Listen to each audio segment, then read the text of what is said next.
Right now, 1 in 3 working families say they're struggling to find affordable childcare. To be clear, if women don't have childcare, parents don't have childcare, they can't go to work. Because there are virtually no high-paying jobs that align with a school schedule 9 months out of the year.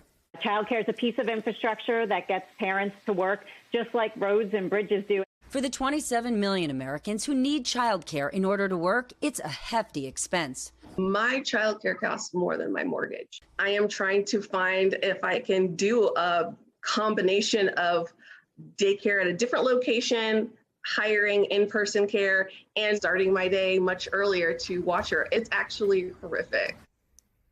We've been talking about it for years. The importance of childcare to millions of American families and our economy. Now the Washington Post is reporting that nearly 1 in 3 childcare programs could shut down in the next few months as COVID-era federal funding dries up. And parents across this country are scrambling for solutions.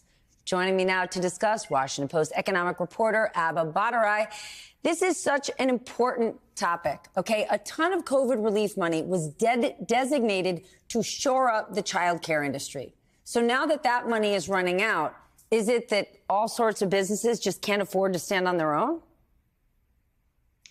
That's exactly what's happening. We saw a record $24 billion in federal funds flow into the childcare industry during the pandemic, and that's been helping thousands and thousands of childcare centers stay afloat. Many of these are really small family businesses that are run by, a handful of women typically, and they're really bare bones operations. They have very small profit margins, and they're just not equipped to take any sort of blow. So having funding run out means that a lot of them are at risk of closing all of a sudden.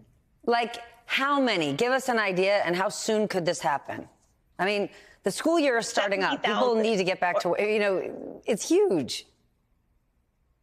Absolutely. The Century Foundation estimates that as many as 70,000 childcare centers could close as a result of this, which is about 1 in 3 of the country's daycares and childcare centers, preschools.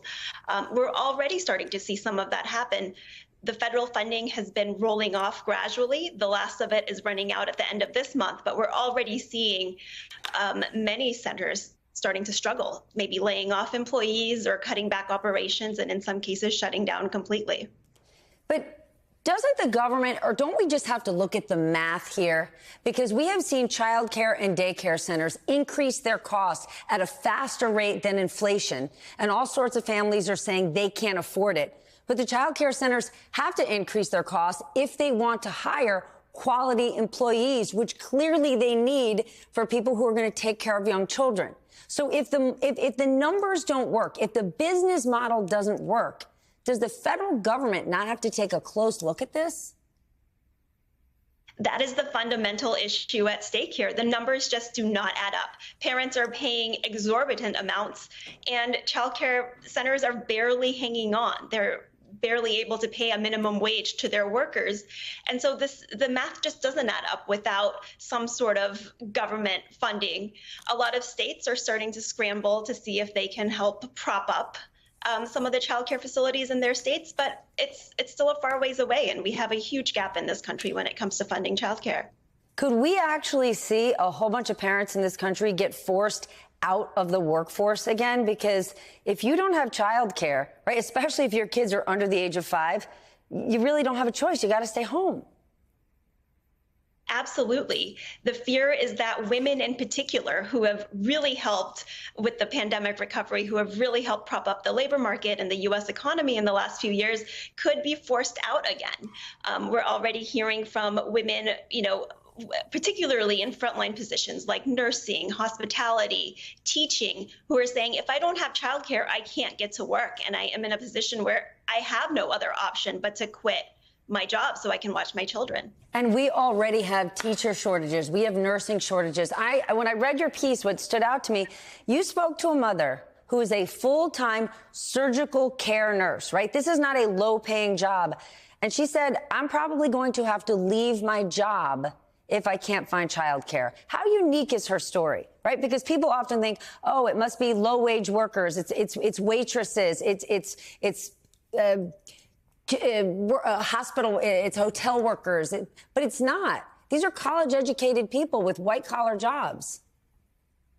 Absolutely. It's across the board. And it's not even a matter of how much you can pay anymore. In many parts of the country, there just aren't openings. There are wait lists that are years long. There aren't enough centers to meet demand already, and that's only going to get worse. So you could pay $3,000 a month and still not have childcare. So is there a backup plan, either from the federal government or state and local governments, to address this? Because the COVID money was a one-time, one-off. It wasn't a long-term solution. It wasn't a long-term solution, and we don't have another more permanent solution on the horizon either. Democrats are calling on $16 billion in emergency funding this year to help shore up the childcare industry, but it does not look like that's likely to happen at all. You know, we're on the brink of a government shutdown. Republicans are opposed to funding a lot of safety net programs, and it just does not look like this is something that can get passed this year. This is a crisis. Abba, really, really important reporting. I appreciate you joining us tonight. Thank you.